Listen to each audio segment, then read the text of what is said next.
Hello student, I am Azhar sir and once again you all welcome the wonderful session of the core biology platform. कैसे हैं आप सभी लोग?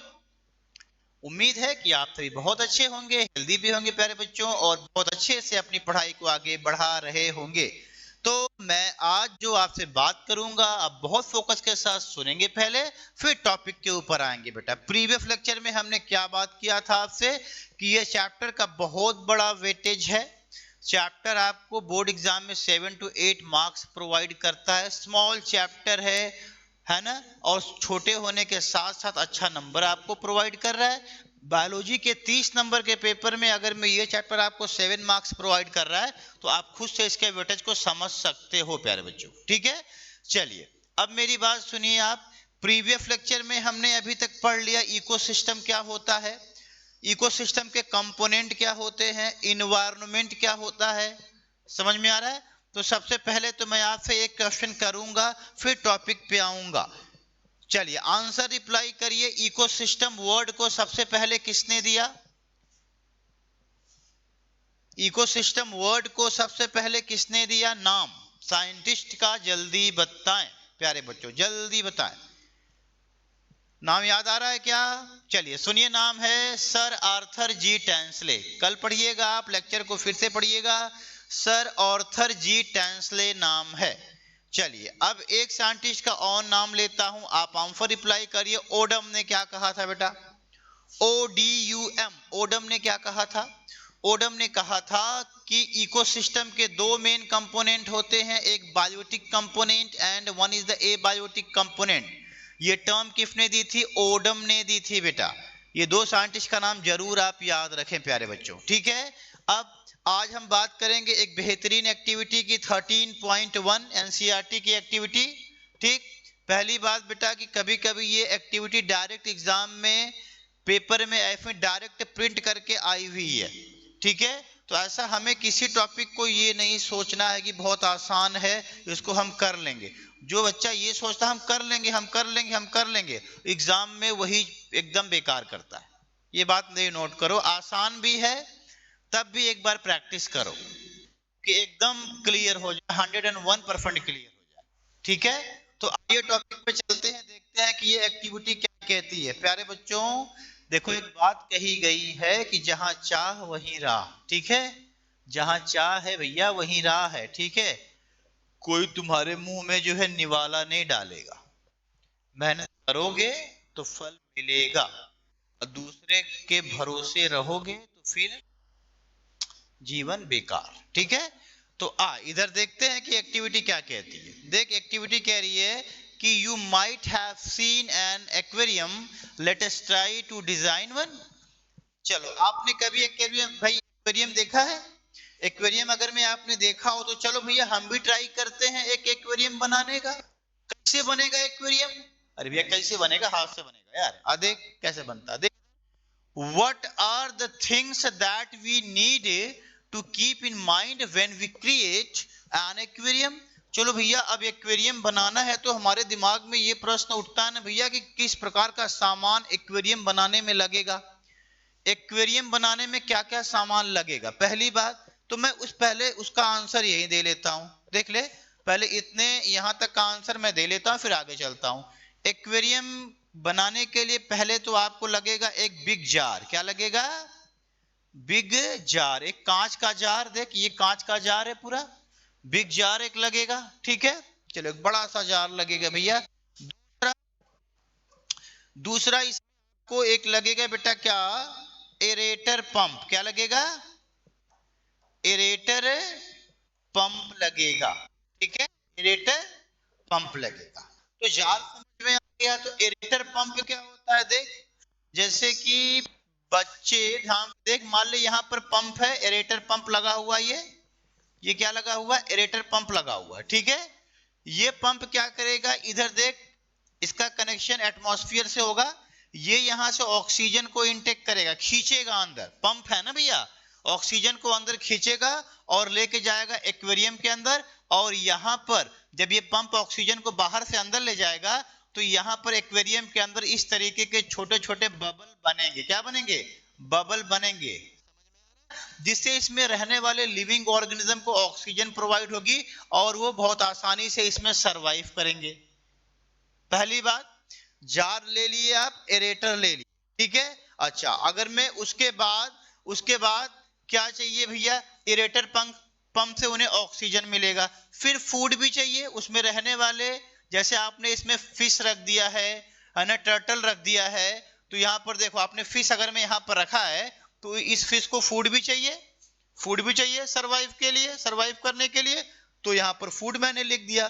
चलो, तो ये तो हो गई कुछ सामान की जरूरत जो लगेगी एक्वेरियम के अंदर, यहां तक की बात क्लियर। अब बात देखिए एक्टिविटी में क्या कह रहा है। The fish would need a free space for swimming, it could with a large jar. अच्छा भैया, ये जो मछली है ना, मछली तो यार देख एक तरीके से कह ले भैया तालाब में रहती है, रिवर में रहती है, ओशियन में रहती है, तो भैया मछली को तैरने के लिए एक बड़ा स्पेस चाहिए ना। हाँ, अगर मैं छोटा स्पेस हो तो इसका मतलब नहीं कि इतने स्पेस में आप 100 मछली ला के रख दो, तब उनको फ्री स्पेस कहाँ मतलब मिलेगा, है ना। तो मतलब इतना स्पेस रखें जार के अंदर जिससे क्या हो, आसानी से फिश जो है क्या कर सके, स्विम कर सके, तैर सके। फिर क्या लिखा हुआ है बेटा, देख यहाँ पर, ठीक है, swimming it water, oxygen and food. चलिए बात आगे देख, we can provide oxygen through an oxygen pump. तो यहां पर मैंने आपको सिखाया कि एरेटर लगेगा जिसे हम ऑक्सीजन पंप कहते हैं, इसके थ्रू हम ऑक्सीजन को अंदर भेजेंगे, ठीक है, एरेटर नाम है उसका। एंड फिश फूड, फिश को खाना भी देंगे हम, देख मैंने यहाँ पहले समझाया कि फिश को हम फूड भी देंगे। उसके बाद which is available in a market. हाँ, अभी थोड़ा ना जो हम घर में दाल चावल खाते हैं, ले भैया मछली तू भी दाल चावल खा, ऐसा थोड़ा ही ना है। मछली का जो, फिश का जो फूड है ना, वो मार्केट में अवेलेबल है, रेडीमेड वो बनाया जाता है, देन आफ्टर इसको हम प्रोवाइड करते हैं इसकी ग्रोथ और डेवलपमेंट के लिए, ठीक है। अच्छा आगे देखिए, ये तो बात क्लियर हुई।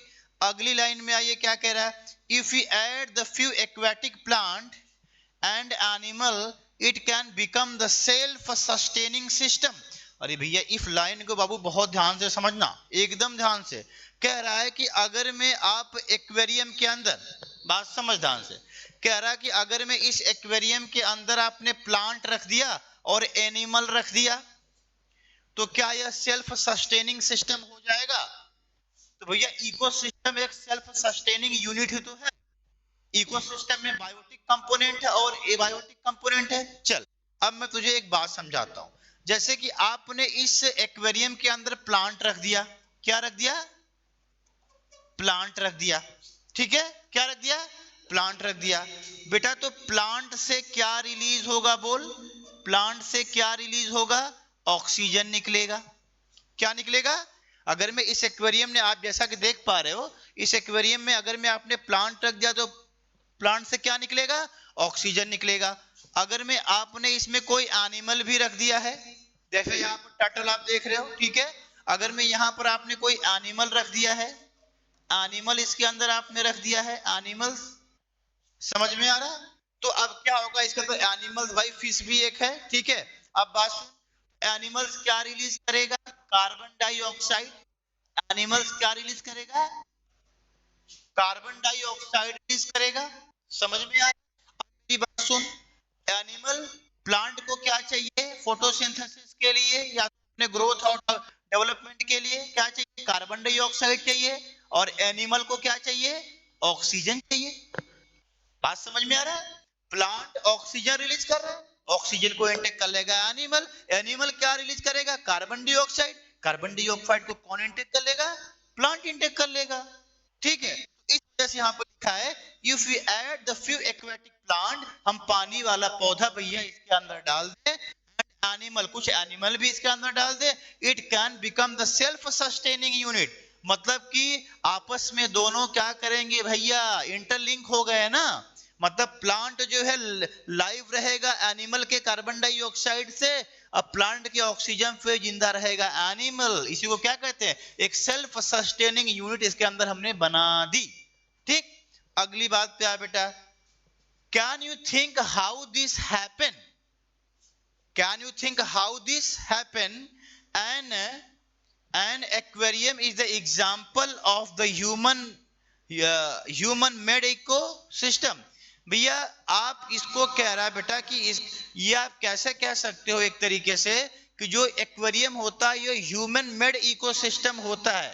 ठीक है, अब ये ह्यूमन मेड इकोसिस्टम होगा ना बेटा, क्यों नहीं होगा? क्योंकि ये सारी एक्टिविटी ह्यूमन के द्वारा की जा रही है ना। ऐसा इकोसिस्टम जो ह्यूमन बनाए उसको क्या कहते हैं? आर्टिफिशियल इकोसिस्टम कहते हैं। अब जैसे हम कहें कि ओशियन या रिवर का इकोसिस्टम, ओशियन ह्यूमन बना पाएगा भाई? वो तो नेचुरल है ना।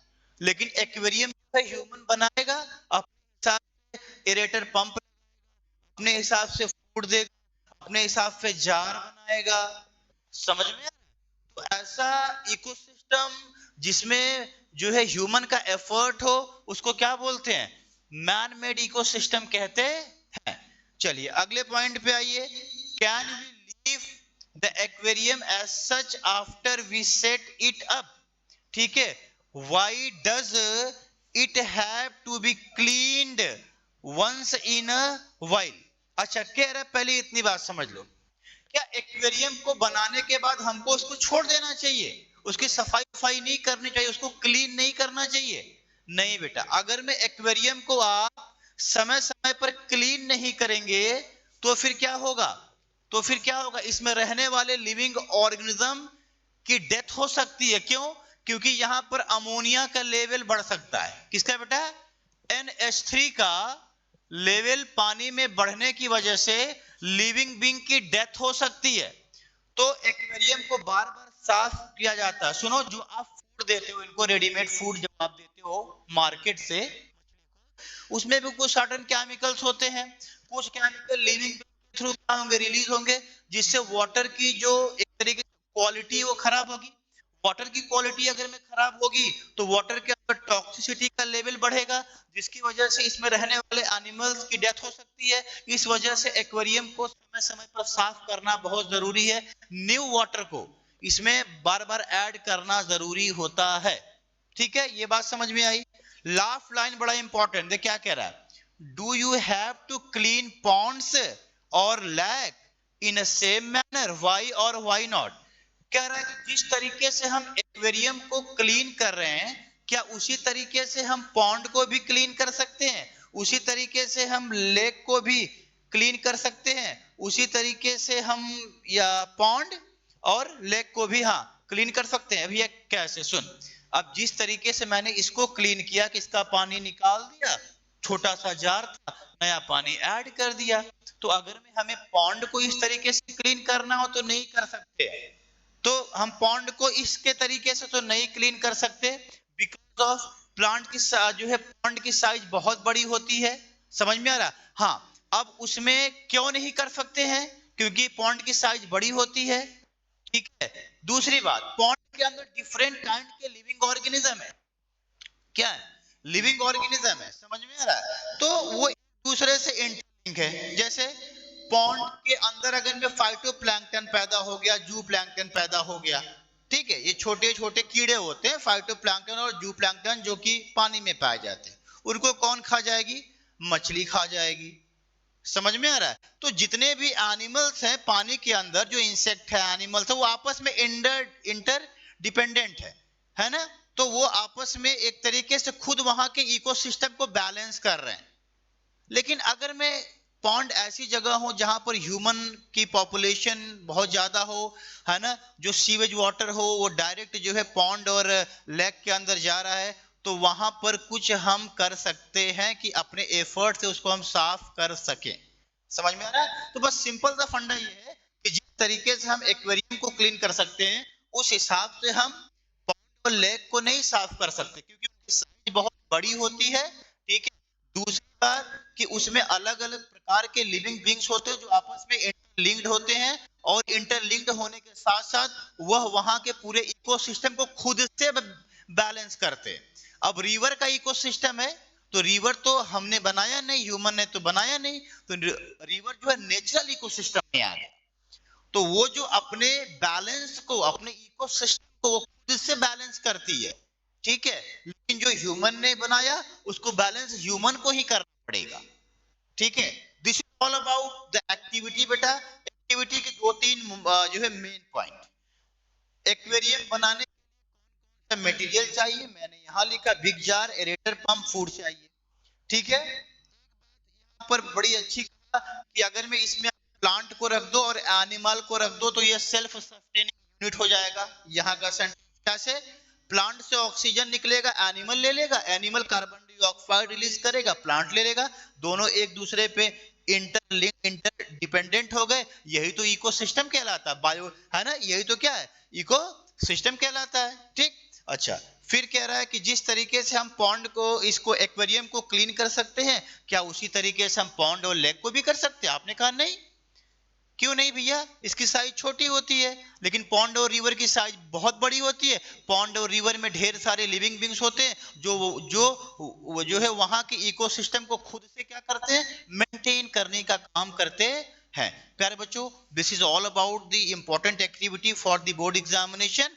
अगला टॉपिक जो मैं आपके लिए लाऊंगा उसका नाम होने वाला है क्या बच्चा, उसका नाम होने वाला है यहां पर बायोटिक एंड एबायोटिक कंपोनेंट। पूरा डिटेल स्टडी करेंगे बायोटिक एंड एबायोटिक कंपोनेंट की। तब तक के लिए आप सभी को बहुत बहुत कहूंगा कि आप इसी तरीके से हार्ड वर्क करते रहिए बेटा। बोर्ड एग्जाम में आपके जो मैं नोट्स आपको प्रोवाइड करूंगा वो कंसाइज नोट्स होगा, बोर्ड पैटर्न पर होगा। ठीक है, तो ध्यान से लगे रहें, डेफिनेटली आपको कामयाबी मिलेगी। Best of luck, hard work करते रहिए। कल मिलते हैं एक नया टॉपिक के साथ, तब तक के लिए सभी को गुड नाइट नहीं बोलेंगे भैया, पढ़ अभी। ठीक है, चल।